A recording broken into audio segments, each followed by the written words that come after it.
Hi, welcome to the Crypto Republic. Before we dive in, if you're serious about staying ahead in this once-in-a-lifetime financial shift, make sure you like this video, drop a comment, and subscribe to the Crypto Republic. Well, the race is on across the globe. East and West are locked in a battle that goes far beyond markets and money. This is a battle for freedom itself. Freedom to move wealth instantly, freedom from foreign-controlled payment rails, freedom to shape the rules of the digital economy. The prize is staggering. The first stablecoin to reach $1 trillion market cap. But the real stakes lie in who controls the rails that move trillions annually. If even 1% of global cross-border payments migrate to tokenized systems, the world could see 2 trillion settlements each year. At 2%, that doubles. And with global cross-border flows in the hundreds of trillions, even modest adoption gives enormous strategic power. In this clash, the question is no longer who can mint the most tokens, it's who will dictate the digital financial future and with it global freedom. History teaches us that control over valuable resources translates directly into influence. In the 19th century, nations raced for gold in California Klondike, South Africa. In the 15th and 16th centuries, empires vied for control of spice trade routes, knowing that whoever controlled them dictated wealth and power for decades to come. Today, the gold is digital liquidity, and the stablecoin race is a modern parallel. But unlike gold, which could be hoarded, the digital rails provide freedom, the ability to settle payments instantly across borders without intermediaries. East and West are positioning to control these new trade routes. The United States with an entrenched dollar system, Europe's with its regulatory approach, and Asia with corridor-based strategies, they're all vying for supremacy. The winner doesn't just get money, they'll get leverage over how billions of people access and move value freely. The United States holds a natural lead. The dollar dominates global commerce, embedded in everything from everyday retail payments to developer platforms. Stablecoins like MUSD are leveraging these existing rails to bring users instant access to financial freedom. MUSD launched in September 2025. Isn't just another token. It's fully integrated into wallets, cards, merchant networks. Users can spend, send, and redeem without friction, effectively bypassing traditional banks. It's as good as gold stored in vaults could suddenly circulate in every market on Earth. Genius Act of 2025 provides regulatory clarity, mandating reserves and monthly disclosures, allowing banks and likeless companies to issue these tokens safely. This framework reduces policy risk and enables payment networks to embed stablecoins directly into commerce. Freedom in this context isn't abstract. It's the ability of individuals and businesses to transact without dependence on intermediaries or foreign systems, a right embedded in the United States' approach to digital finance. Europe's strategy is slower but deliberate. The digital euro isn't racing to be the first. It's building financial sovereignty and consumer freedom. MiCA regulations limit the use of non-euro stablecoins in retail transactions, nudging commerce towards euro-denominated tokens. Think of this as the European equivalent of the naval arms race before World War I.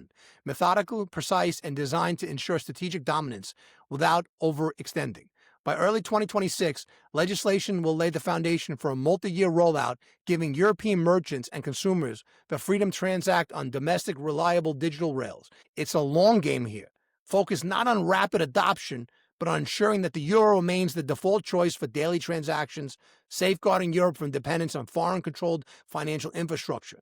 Freedom here is collective. The ability of an entire economic bloc to operate independently, preserving autonomy over payments, commerce, and economic policy. Asia, particularly China and Hong Kong, is taking a targeted approach.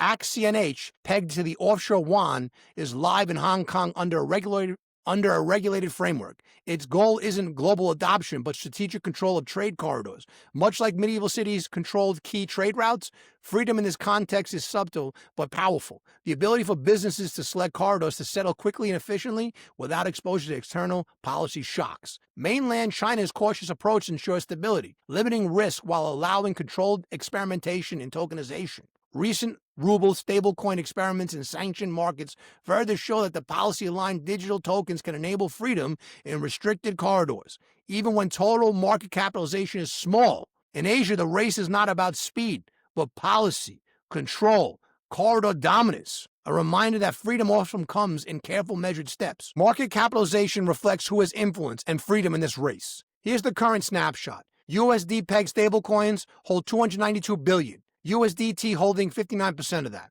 The Euro peg tokens, 480 million. EURC at 54%. Singapore dollar, yen, CNY, pound sterling, RUB, smaller players, even modest shifts in distribution could reshape global access. USDC is gaining ground and new entrants are building liquidity networks. The real question is who will embed freedom into commerce first.